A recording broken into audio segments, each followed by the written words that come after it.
Welcome to the Superhero Sidekick Leadership Coaching Podcast with Joel Smith and Joe Baker. We're here to help you develop your superpowers. This is the Superhero Sidekick Coaching Podcast. I'm Joel Smith. I'm Joe Baker. We're not here to be the superhero. We just want to be your sidekick and help you along in building your business, building your not-for-profit. Let's help you grow it fast and really scale. Be sure to check us out on Facebook and visit us at superherosidekick.com. This is the Superhero Sidekick Coaching Podcast. My name is Joel Smith, and I am one of the co-hosts. Joe Baker, my co-host, he took his kid out to some mountains to climb them. I can't believe it. It's just, if you guys know him, you would believe it. But they just had a monumental climb here with his son, Sammy, who's 7 years old. So more to come on that. Check out superherosidekick.com, but check out also samadventure.com if you want to learn more about that adventure. So with me today is Greg Gilbaugh. Greg's not a stranger to our show. And I guess, first of all, how you doing, Greg? I'm doing really well, thank you. Yeah, so today I guess I wouldn't consider you a guest. I almost consider you as part of the staff. You've helped to sit in with Joe a few times, but you and I are going to do a presentation today. We're going to just talk about communication. So we've got a few bullet points on that. And so, Greg, what's your thought on communication in business? If you're a poor communicator, can you even do business? You can, but if you're a poor communicator, business is going to go poorly. So as communication goes, there's the likelihood that your business is going to grow with your ability to communicate. Yeah, that's right. That's right. I think communication is one of those things that's greatly overlooked when it comes to to being a leader, and or maybe it could be that people are going from being a boss or being an owner, and they don't necessarily have the leadership skills, and that's where it comes in. So if you don't have the leadership, a lot of times it's easy just to assume that people understand what you're saying, they know what to do, and they don't need to know all of this other stuff. They just need to know what's right in front of them. And so our presentation today is really just to talk about the importance of communication. So we've got 6 bullet points here that we want to talk about, and we're going to split these up a little bit. So Greg, why don't you take the first one? What's the first point? Yeah, in dealing with the issue of communication and productivity, it's like communicating the big vision and your desired outcomes. This is really relevant to me lately. I had a meeting with my 2 office managers for our clinics, and we were talking about work ethics and those sorts of things, work habits. And I told them, I said, look, everybody brings a vision into the workplace. They have their vision of what the workplace is going to be, their job or something.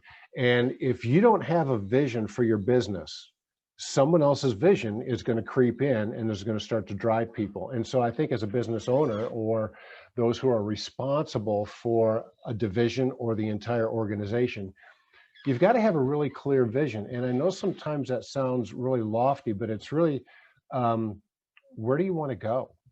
And I really like this, your vision and your desired outcomes. And it could be like, what is this vision going to look like? What is this business going to look like in 10 years when you retire? Or even a good one is like, what do you think this is going to look like in the next 3 years? And explain it with the desired outcomes. I usually tell people, communicate it in vivid emotional details. What does it look like? Paint it in bold colors. And what does it feel like? Yes, and it's what does it feel like to be someone who works here? Are we going to have more people? What's the productivity going to look like? What are the numbers going to look like? What are the people going to feel like? Are we going to have new positions? Are we going to have, the person who is doing a particular task or role? How's their role going to change? What is it like for a client, a customer, a patient, whatever it is, to come in, and what is their experience? Because people can comprehend like a picture in their mind, and the vision will trigger that picture and like the desired outcomes. This is what it looks like. Now I can start moving towards it. I've got a clear picture that's communicated over and over and over and over again. So yeah, I like what you said about how everybody brings a vision into the workplace. And so not only is it important to have a vision, but it needs to be a common vision. And that's one of the roles of a leader, is to say, okay, I know you all have a different perspective of how can we get together and have a common vision that we all can participate in and be part of too. Because if everybody's got a different vision, they're all going to be going different directions. Absolutely. So yeah, I do like that. And desired outcomes, of course, is just being, like you said, vivid. You use the word vivid. And that's true. You can't really have vague outcomes. You can't say, well, I'd like to kind of, be around here when we're all done, or these are the numbers I'm at least hopefully shooting for. No, we've got to set hard desired outcomes of what we want to do. And then we need to adjust to hit those goals. So, all right, Absolutely. what's the second one?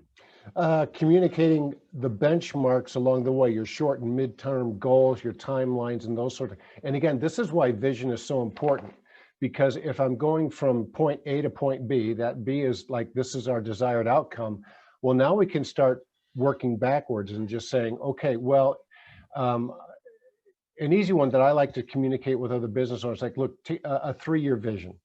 What's it going to look like in 3 years? That's a nice workable place. Now let's go back to 1 year. 1 year is like, well, if this is what it's going to look like in 3 years, well, then what does it need to look like in a year? And those are your goals. Your goals are determined by your purpose. Why, they start to enhance what you're doing. And now you've all of a sudden got your 1 year goals. This is where we're headed. And in a year, this is what it should look like. You can also then break that down into your 90-day quarters, because those are your projects.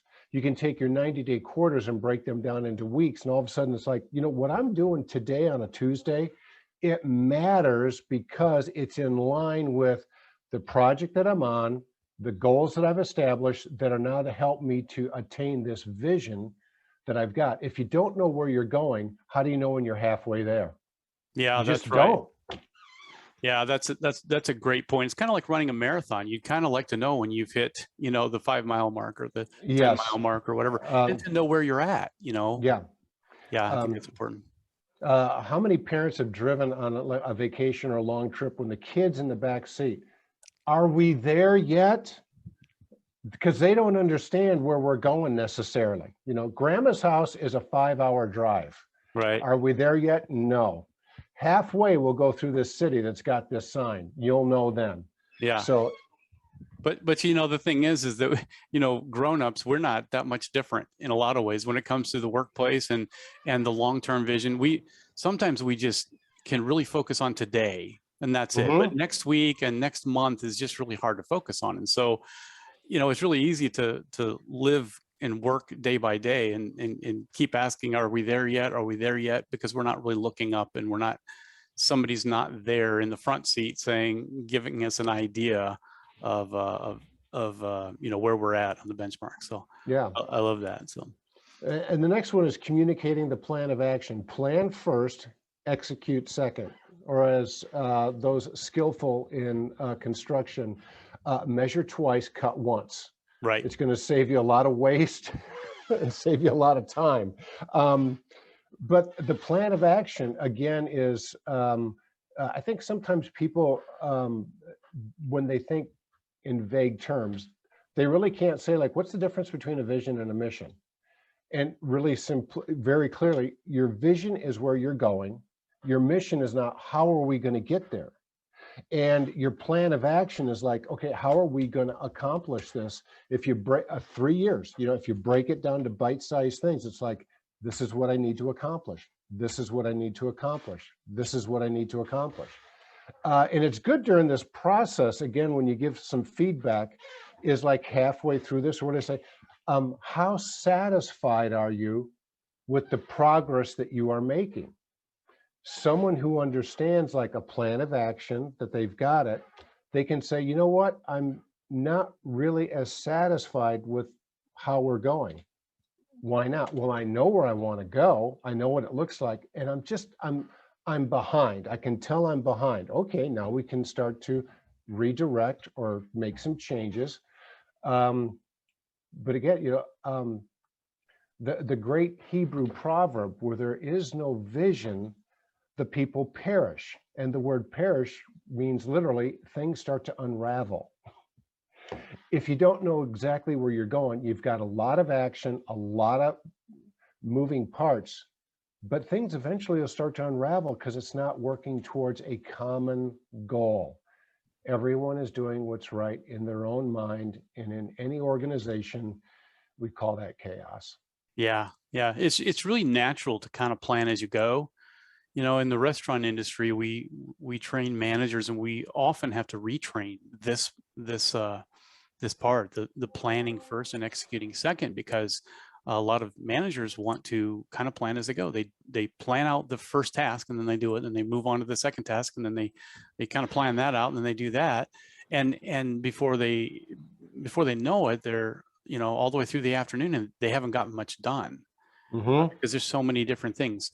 You know, one statistic that I use in my training is that it's been estimated somewhere between 25 and 30%, depending on what information you look at, of our time in the workplace is wasted just trying to figure out what to do next.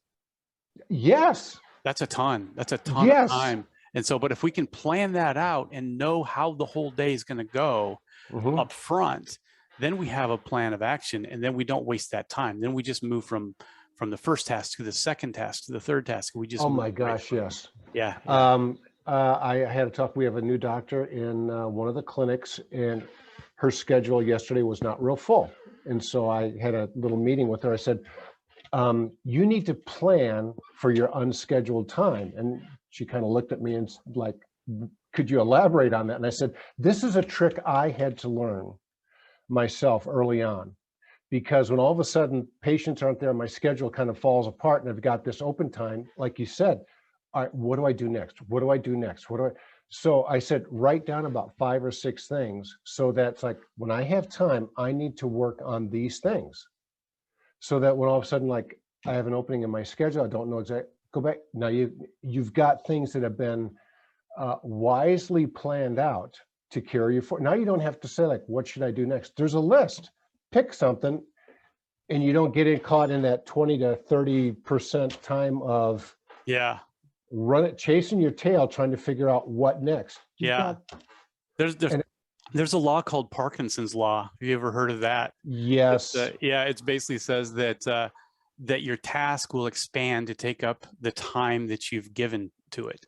And really what that means is, if you've got something that you can get done in an hour, but you give yourself 2 hours to do it, you'll slow down and you'll take your time and get it done, and waste time that way too. And that's what happens when, like you said, if you don't plan out your unscheduled time to make it planned time, then that's what we'll do. We'll just fill up space with fluff. Yes. So I think that's the purpose of TV, to fill up our space with fluff. Anyway, all right, we won't get on a rant about TV, but so far we've talked about communicating the big vision, and we've talked about communicating the benchmarks, and then communicating a plan of action. So the fourth is communicating process and procedure. Now this really kind of goes into the training part of communication here too. You know, one of the biggest reasons that employees leave a business is because they you would think it would be maybe money, or because they're, you know, they don't like their boss, and those are up there, but really, at least in the service industry, one of the biggest reason is because they don't know what's expected of them. Yep. And so, like, there was something that was lost in the orientation process or the training process. And so they don't know the procedures that they're supposed to do. They don't know where their guardrails are and where their boundaries are. And so communicating processes and procedures is really important. You know, first of all, there's a lot of processes and procedures that follow legal requirements. Especially in your industry, Greg, I'm sure that you have you know, a lot of bureaucracy that you just really have to pay attention to know to make sure that you're dotting your I's and crossing your T's and so on. But you know, even just as far as productivity though too, there's processes put in place for a reason, and these processes and procedures are typically worked out over time by people with experience, and they're typically going to be better than what an individual is going to come up with on their own. That's right. Yeah, there are times when in the past when we would have a doctor, join the clinic, and they've got some great ideas. It's like, well, why don't we do this instead of that? Why, how do we see new patients? And it's like, that is not a bad idea, but we have tried that, and this is why it doesn't work with our vision and what we want to do. Like you said, these processes and procedures, they're not fixed in stone, but they are the result of wisdom guided by experience, and these things work. So on one hand, here's how we like things to be done. Here's the expectation. Great, you're absolutely right. So many people leave service-oriented industries because I don't know what's expected of me. And so like when you lay it down, it's like, this is what is expected of you. And as you get better at this and more comfortable, knowing the guardrails, we have a term here where we like to use, let good things run wild. Good things are dictated and protected by the guardrails, but running wild, it's like, look, you're on the front lines of patient service, restaurants, those guys, what is best according to the mission and the vision. How can you make it better? Well, maybe by doing this. Let's let good things run wild. But you Yeah. got to know the lane to run in. Now go as fast and as effective and as beautifully as you can. Yeah. Yeah. I like that. Yeah. All right. So the fifth bullet point here is communicating results and progress. What we're really talking about is, real-time measures and scorecards. And it is important. We often have meetings, maybe to review the quarter or to review the week. And in our company, we have weekly meetings, and then we have period meetings and quarterly meetings, and then yearly meetings. And each one has a different purpose. But, it really is to inform your people, hey, here's how we did. We had expectations going into it. We had our big vision, we had our benchmarks, and we had our plan of action. Now we're answering the question, well, how did we do? How did our work pay off? And that information is really important because it tells us what we can do different. And it also provides a bit of accountability. Like, we're not just doing this just to go through the motions. We're doing this because we need to be profitable. We're doing this because we need to help these people with this problem. And so there's a purpose behind it. And so, real-time measures, I think, is good too. Real-time measures is different. It's not a report at the end of the period, at the end of the quarter. Real-time measures is how are we doing today? What's the measures today that is keeping us on track? And it's not necessarily numbers. Sometimes it can be other different goals too. So, yeah. What do you think, Greg? What kind of scorecards and real-time measures do you guys do in your business? Well, I certainly think, great athletic metaphor here. Everyone loves to have a scoreboard because I want to know, how are we doing? And people need that feedback. And the other thing is that numbers can tell a story. Numbers, generally, they don't lie, and people want that feedback. If it's like, here's where we're going, here's what we're going to do to get there, and people want to know along the way, well, how are we doing besides, a subjective feeling like, I think we're doing okay. So yeah, and we have some daily numbers that we have boiled down to, on a daily basis in morning huddles. We give just 3 metric reports, and none of it has to do with productivity of the office, but it's all on 3 metrics on how are we doing. Those are we call it the roots of the tree. If we take care of these, the fruit will come. Okay. And so those are the real-time measurement. Like, did everyone leave with their next appointment? How many people that had an appointment today either, canceled, missed, or failed? Okay. And then how many new patients came into our office today and how we take care of them? So if we focus on those things, a lot of other things fall into place. But those are daily measurements, so that everyone knows these are the things that are real important. When everyone who comes in, do our clinic thing exceptionally, and then make sure that they get the invitation and they've got it secured to come back and see us again. And it sounds like these measures that you're looking at now are different than measures you would look at on a quarterly basis, because Absolutely. you're really honing in. Yeah. And I think, another term for these would be KPI, or key performance indicators, Yes. where you can boil it down to a few things to really focus on a daily basis. Mm-hmm. Yeah. Absolutely. And if you overwhelm, we had a consultant that we worked with about 10 years ago. And it's like, here, I want you to track and report on a daily, weekly basis, like these 20 things. And it's like too much data. It's like boil it down to the 3 things Right. that people can focus on and really say, I want to do these things really, really well.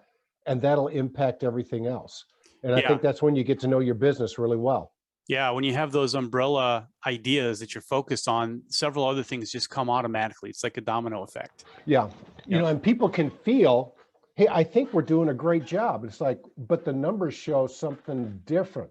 Or I feel like I'm working hard, but the numbers show something different, which means we need to make some changes in order to get these, to get to where we want to go when we want to be there. Yeah, I think it can go the opposite way too, Greg. And so I think it can go where we're looking at numbers, but the numbers might not really reflect what's going on quite as well as some other observation too. And so by being able to focus on those things and talking about it and having great communication, you can see how that works. Sometimes like with us, our numbers will get skewed for something, and we'll just wonder, okay, why are these 2 stores way up on this category? And it might look like they just did great, or it might look like they really did poorly, but then we ask questions, there was this going on in town or that going on in town, and that really skewed the numbers. Like, oh, okay, got it. Mm-hmm. All right, so we understand that's not as normal. Yeah, so we can identify different patterns and so on. All right, so the last number 6 here is communicating team feedback and redirection. So communicating team feedback and redirection. So I think the key to this is team feedback. So this isn't just us communicating, hey, here's where we're going to go now. Here's our new goal, or here's what we did, and here's the results. This is basically comes out of asking a lot of questions. And what do you think? What's your perception? Why do you think the numbers ended up being this way? Really getting that team feedback. Absolutely. We have a saying here. It's like, when you come to work, bring your brains too, because we need them. All of us together is better than any one of us alone. So, again, in certain areas of the office, it's like you're on the front lines. You're the closest to the impact that, we're trying to measure. Why do you think, great question, Joel, it's like, why do you think the numbers for this week are like this, or this month, or that we're seeing a trend, whether it's up or down? It's like, why do you think that's happening? It's like, well, I think it's because we're doing this. And it's like, well, if that's making things go up, let's make sure that everybody up here knows it. But the idea is, you're closest to the line. We want, as a team, that's why we, in the morning huddles, we say, here are the feedback from yesterday with the numbers that are important. What can we do today to make it better? And people just start thinking about it. And if numbers are consistently, like if our missed and failed patients are really high consistently over a week or two, we get together. What can we do to make this improved? Get some suggestions. People go, that's a great idea. Let's start focusing on that. And then when you start to see the numbers go down, you have someone who's like a dental assistant, a dental hygienist, someone working in the front desk. They go, this place is better because of a suggestion I made. I'm much more engaged now. Yeah. And they feel much more part of the team. And yeah, everybody's got to be listened to. Everybody's got to be heard, because we've just really, businesses are too important not to hear all the ideas. Yes. Yeah. And, when we go back to the process and procedures part too, we want to be careful that we're not communicating that processes and procedures don't change. Well, what we were communicating with that is that we need to follow them. We need to be 100% committed to them. However, in this last stage, the team feedback and redirection, we need to be willing as a group to evaluate it and look at it and say, are these processes or these procedures, are they helping us meet our goals? And if they're not, we need to be willing to, as a group or as an advisory team, whatever it is, be able to think outside the box and redirect. And then when we do that, then we recommit to a new way of doing things, but yet we're all still committed to it. Yeah, if processes and procedures are like written in stone and they do not change, that means there's no flexibility, but something's going to break, and it's usually the people. Yeah. Yeah. I think the key with this is that we all agree together. Yeah. Yeah. And we commit to something, Yep. and we move forward. And, even if there's someone to say, like, I had an opinion to go a different direction, and it's like, no, we as a team, we're going another direction. I was heard, and my opinion was valued because they let me hear it, got to defend it, got to talk about the pros and the cons. But now we as a team are committing to go down, we chose door number 2. And so I'm going to put my oar in the water, and we're going to row with door number 2. Yep. And when you got a history of that, people are going to more likely everyone row together. Yep, that's right. So, all right. Hey, this has been fun, Greg. So if you've been listening to this and you like this, we'll have these in the show notes down below. So feel free to check those out if you'd like.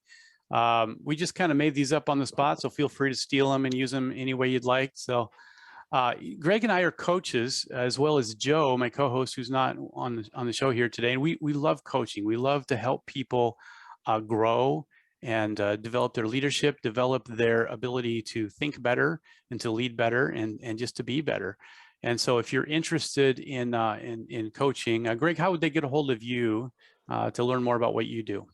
Excellent. Yeah, they can reach me at the kalosbusinessgroup.com, Kalos Business Group, and that's spelled Kalos.